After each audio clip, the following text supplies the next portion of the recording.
The note said the water was safe. It said the quilt was clean.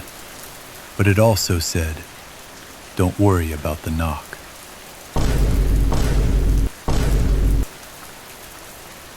But the note didn't say what was standing on the porch without any boots on.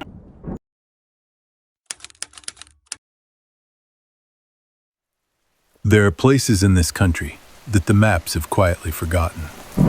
Stretches of backcountry road between county lines, where the gas station coffee gets cold before you finish it, where the interstate feels like a rumor from another life. Caleb Reed had been driving through one of those places for the better part of 3 hours when the truck made its decision. The alternator. He'd known it was going for weeks. That rattling complaint under the hood every time he turned the key. He just hadn't listened. Out here, in the dead of night, 40 miles from the nearest town with a working mechanic, not listening had turned into a serious problem. He was in the middle of nowhere, and the middle of nowhere, on a night like this, had teeth. Then, through a gap in the tree line, maybe 300 yards off a dirt access path, a faint amber glow, a window, a structure. He didn't think about it much. That was the thing about Caleb Reed. He was a practical man, the kind who didn't dramatize. The car was shot. It was raining hard enough to drown a field. There was a light. You walked toward the light. Simple as that. He grabbed his jacket from the back seat. Not that it helped anymore, and started walking. The dirt path was already running like a shallow creek, red Pennsylvania clay turning to rust-colored mud beneath his boots. The cottage materialized slowly through the dark. A one-story structure with a covered porch, white clapboard siding gone gray with age, the paint peeling in long curling strips like dead skin. A wood pile sat stacked under a tarp to one side. A rocking chair on the porch sat perfectly still despite the wind. Caleb knocked, waited, knocked harder. Nothing. The windows glowed with that amber warmth, not electric, he realized. Oil lamps. Someone had left the lamps burning. The front door was unlocked. Not broken in unlocked. Not forced entry unlocked. Just unlocked. The kind of unlocked that says, "Come in," without making a sound. Caleb hesitated on the threshold for exactly 4 seconds. He counted later. Then the rain made his decision for him, and he stepped inside. The interior was a specific kind of frozen. Heavy oak furniture, a table, 2 chairs, a sideboard, sat arranged with geometric precision, as though placed by someone who had measured twice. The wallpaper was a faded floral pattern, ivory and brown, peeling at every seam, the corners curling inward like the pages of a book left in the rain. But the surfaces were clean, no dust. A cast-iron wood stove in the corner radiated low, steady heat. The smell hit Caleb immediately. Wet wool, ozone, and beneath both of those, something faintly sweet, like a house that had just been aired out, like a house that was expecting someone. It had the feeling of a place between states, not abandoned, not occupied, something in the middle, the way a hotel room feels after housekeeping has been through and before the next guest arrives. Everything in its right place, everything waiting. Caleb peeled off his soaked flannel and draped it over the back of one of the oak chairs. He told himself he'd hit the hay for a few hours, dry out, and deal with the truck at first light. He was tired. The kind of tired that gets into your joints. He moved through the cottage methodically. A narrow kitchen. A bathroom with a claw-foot tub and a bar of yellow soap, dry and cracked. A single bedroom with a quilt folded at the foot of an iron frame bed, folded precisely, military corner tight. In the kitchen, a tin percolator sat on the stovetop.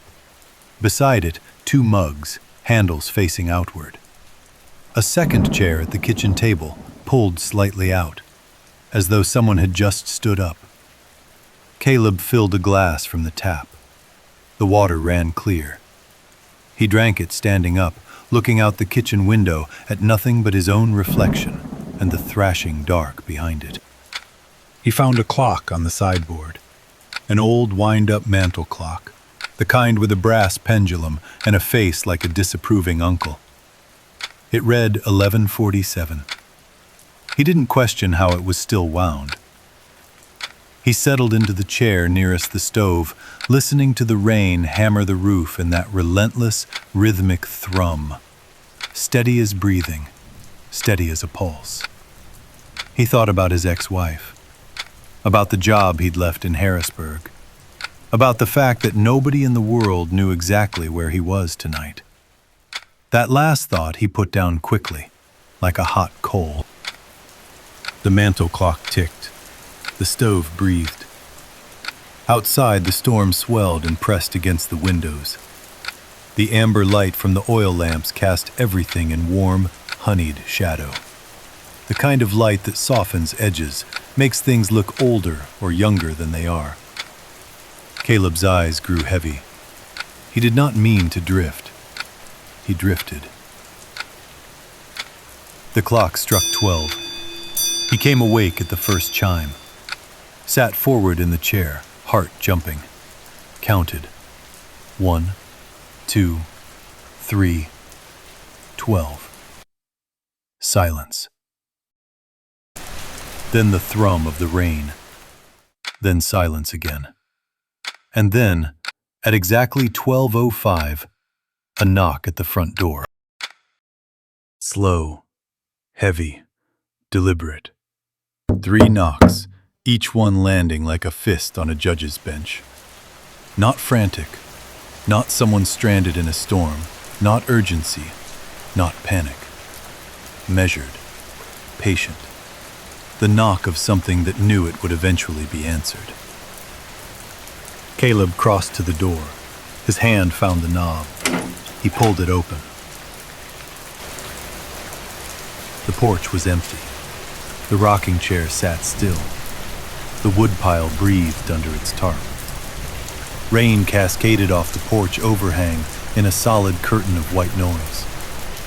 The dirt path beyond was a black river of mud, undisturbed. No car, no flashlight, no silhouette retreating into the tree line. But on the welcome mat, a pair of work boots, men's, size 10 or 11, soaking wet, caked with red clay mud, laces still tied. They were arranged neatly, side by side, toes facing outward, as though someone had stepped out of them right there and walked inside barefoot. Caleb looked at them for a long time. He looked at the empty porch. He looked at the mud path. There were no footprints leading up to the door. The boots had not been walked to the door. They had simply appeared. He stepped back inside. He locked the door. It was the first time he had locked it. That was when he started looking at the cottage differently. The way you look at a room after you've heard something move in it. He went back to the kitchen, and that was when he noticed what had been there the whole time.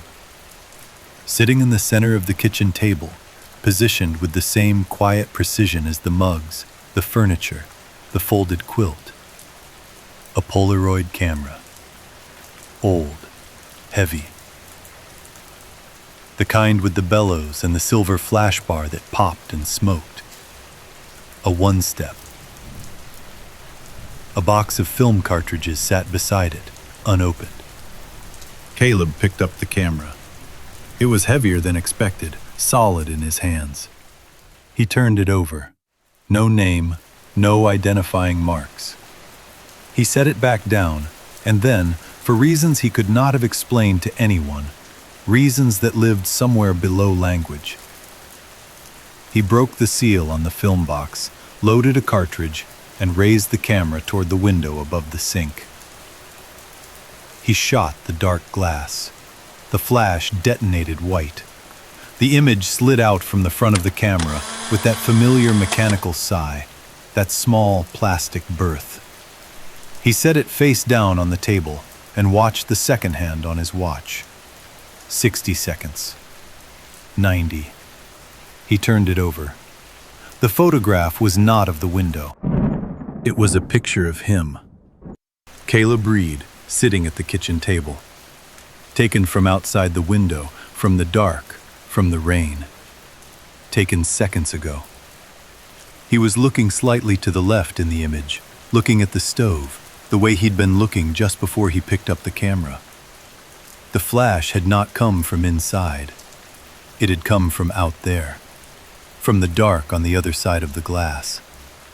Something had been standing at that window with a camera. Something had already taken the picture. And the camera on the table, the camera he had loaded and fired, had simply developed what was already there, waiting in the film, waiting for him to find it. Caleb set the Polaroid down on the table very gently. He did not run. He did not shout.